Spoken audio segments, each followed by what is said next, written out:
Hello everyone, मैं आप लोगों के साथ आज बहुत ही टेस्टी और गर्मी स्पेशल ड्रिंक लेके आई हूँ, जिसे बना के आप एक बार रख लीजिए और पूरी गर्मी इस शरबत का आप इंजॉय कीजिए। इसे बनाना जितना ज़्यादा इजी है, पीने में उतना ही ज़्यादा आसान है।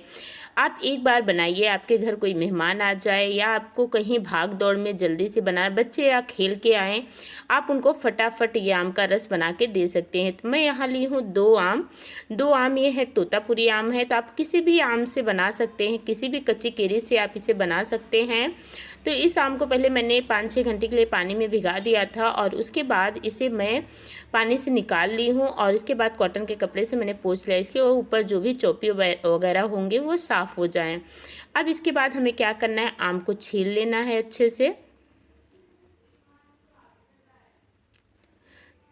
दोनों आम को मैं अच्छे से छील लूँगी। तो इस तरह से मैंने आम को छील लिया और इसके बाद मैं क्या करूँगी, इसके ऊपर की जो परतें हैं उस पे जो जितने भी गुच्छे हैं उसे निकाल लेना है और इसके छोटे छोटे टुकड़े में इसे काट लेना है।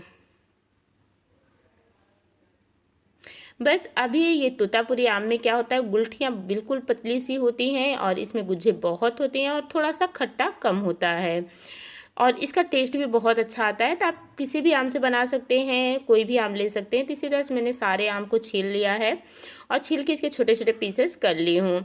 अब मैं इसे कुकर में डाल दे रही हूँ और बस इसमें मैं मुश्किल से 2-3 चम्मच पानी, मतलब यहाँ मैंने लिया आधा कप से भी कम पानी मैंने लिया था और डाल दी हूँ और एक विसल आने तक इसे मैं गैस पे छोड़ दूँगी। सिर्फ एक विसल आना है और जैसे एक विसल आ जाए गैस को आप बंद कर दीजिएगा। तो एक विसल आने तक इसे मैं गैस पे चढ़ा दी हूँ और इसके बाद जब ये इसका एक विसल आ जाएगा तो मैं खोल के दिखाती हूँ। तो एक विसल में आप देख सकते हैं आम बहुत अच्छे से पक गया है। अभी आम को इस तरह तुरंत आप इसे मतलब सीटी को खोल लीजिए और तुरंत दूसरे बर्तन में निकाल दीजिए। देखिए आम हमारा एकदम सॉफ्ट हो गया है। इसके अंदर पानी भी बहुत कम है क्योंकि मैंने पानी बहुत कम यूज किया था।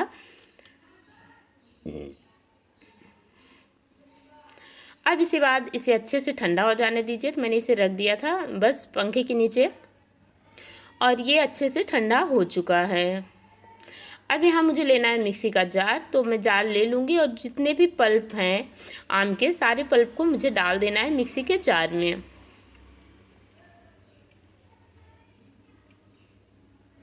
मैंने सारे पल्प को मिक्सी के जार में डाल दिया। अब यहाँ मैं ले रही हूँ हरे भरे पुदीने। तो शरबत में पुदीने का टेस्ट बहुत अच्छा आता है, तो आप यहाँ पुदीना डाल दीजिए।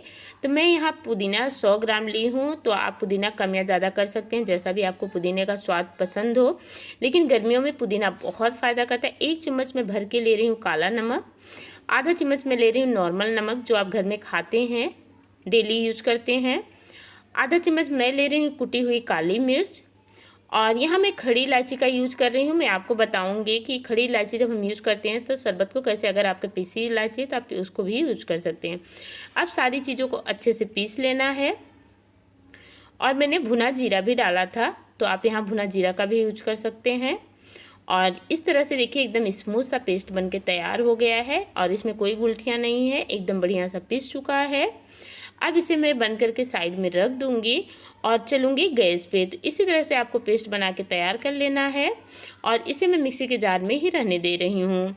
अब मैं गैस पे आ गई हूँ, गैस को ऑन कर दूंगी। उसके ऊपर मैं रख रही हूँ कढ़ाई और बस कढ़ाई में मैं यहाँ डाल रही हूँ 1 कप चीनी। अगर वज़न की बात की जाए तो मैं यहाँ 200 ग्राम चीनी का यूज कर रही हूँ क्योंकि 500 ग्राम आम था और उसमें 100 ग्राम पुदीने थे, तो उसके हिसाब से मैं यहाँ 200 ग्राम चीनी का यूज कर रही हूँ। मीठा आप अपने हिसाब से कम ज़्यादा कर सकते हैं।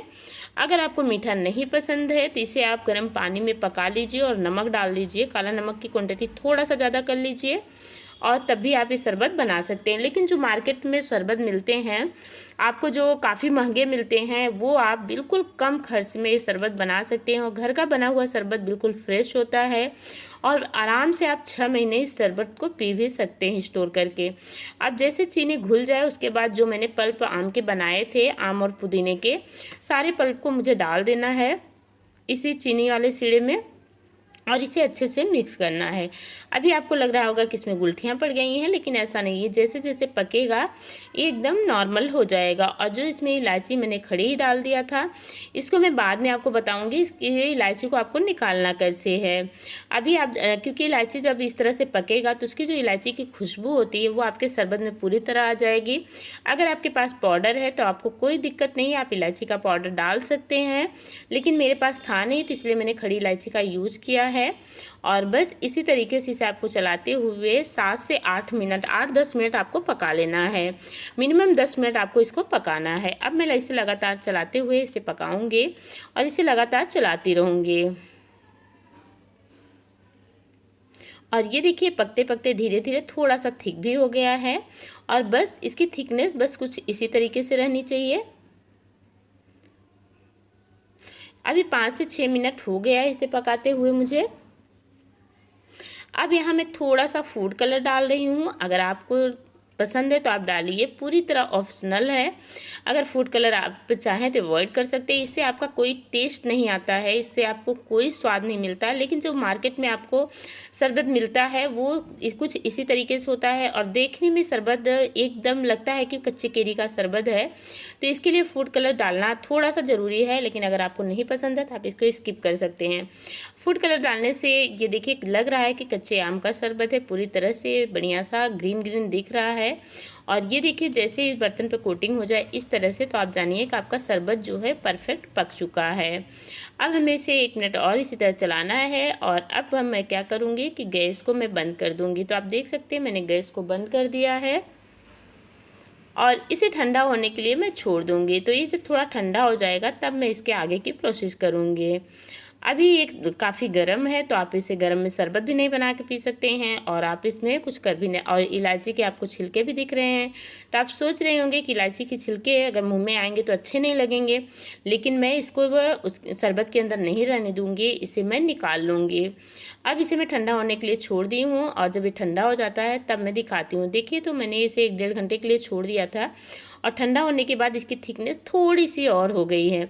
और देख सकते हैं कि इस तरह से इसकी थोड़ी सी थिकनेस बढ़ गई है और ये एकदम परफेक्ट शरबत आपका बनके तैयार है। और देखिए जो कलछी है उसके ऊपर कितनी अच्छी सी कोटिंग हो जा रही है।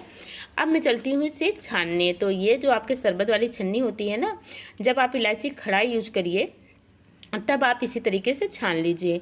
अगर आपको बनाने के बाद छानना अच्छा नहीं लग रहा है तो आप क्या करिए, जब आप पल्प को पीसे थे उसी टाइम आप इसे छान लीजिए। देखिए छानने के बाद इतने सारे इलायची के जो छिलके थे वो निकल गए हैं और जो हमारा तैयार हुआ है जूस जो तैयार हुआ है उसे मैं इस तरह से कांच की बोतल में भर दूँ। तो मेरे पास ये स्मूदी की बोतल है, तो मैंने जब भी घर में कभी आता है तो मैं साफ़ करके उसे रख लेती हूँ। बस उसी बोतल में मैं इसे स्टोर कर ले रही हूँ। तो मैंने ये बोतल मेरा भर गया 2 आम में आराम से। और आप इसे 6 महीने तक बिल्कुल इंजॉय कर सकते हैं। एक बोतल बहुत अच्छे से भर गया है, अब दूसरे बोतल में भी मैं इसे ट्रांसफ़र कर दूँगी। तो दूसरा वाला जो बोतल है वो है लस्सी का बोतल। तो ये बोतल मैं जल्दी यूज़ करूँगी क्योंकि जब भी आप प्लास्टिक में कोई चीज़ रखो तो आप उसे जल्दी से खा के ख़त्म कर दो, कोई लॉन्ग टाइम के लिए नहीं रखो।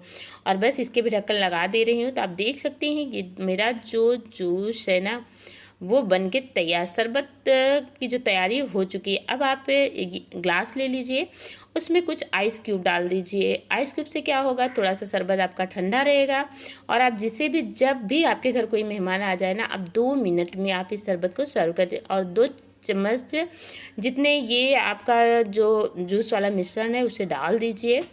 मैंने बस 1-1 चम्मच, क्योंकि ग्लास मेरी छोटी थी, छोटी साइज़ की थी, तो मैंने 1-1 चम्मच जितने मिश्रण डाला है। ये है सब्जा। तो सब्जा को मैंने, अगर आप इसे सब्जा भी बोलते हैं और इसे तकमरिया भी बोलते हैं, तो ये चीज़ आपको किराना की किसी भी दुकान पे आप मांगेंगे तो आपको मिल जाएगा। तो अगर आपको पसंद है तो आप ज़रूर डालिएगा। और गर्मियों में बहुत ज़्यादा फ़ायदा करता है। इसकी जो तासीर होती है वो काफ़ी ठंडी होती है। अब इस तरह से मैं डाल के इसे मिक्स कर रही हूँ। तो है ना बहुत ही अमेजिंग सा जूस। अगर आपके घर कोई मेहमान आ गया, आपने पहले से बना के रखा है, आप फटाफट केरी के जूस को सर्व कर सकते हैं। उससे लगेगा कि आपने बाहर से ला के रखे, लेकिन जब आप उन्हें बताएंगे कि नहीं आपने घर में ही बना के रखा है, आप घर में ही स्टोर किए हैं, तो आपकी तारीफ़ ही तारीफ़ करेंगे। और इतना टेस्टी ये शरबत लगता है। आप ऊपर से थोड़े से पुदीने के पत्ते, आप इसमें थोड़े से नींबू के टुकड़े डाल के आप अपने हिसाब से सर्व कर सकते हैं। मैं आपको बिल्कुल सिंपल तरीका दिखाई हूँ। और ये शरबत बनके तैयार है। तो मैं तो चली पीने, आप भी इसे बना के ज़रूर इंजॉय कीजिएगा। अगर वीडियो पसंद आ रही है तो फैमिली फ्रेंड दोस्तों के साथ शेयर करना। मिलती हूँ नेक्स्ट वीडियो में, तब तक के लिए बाय बाय।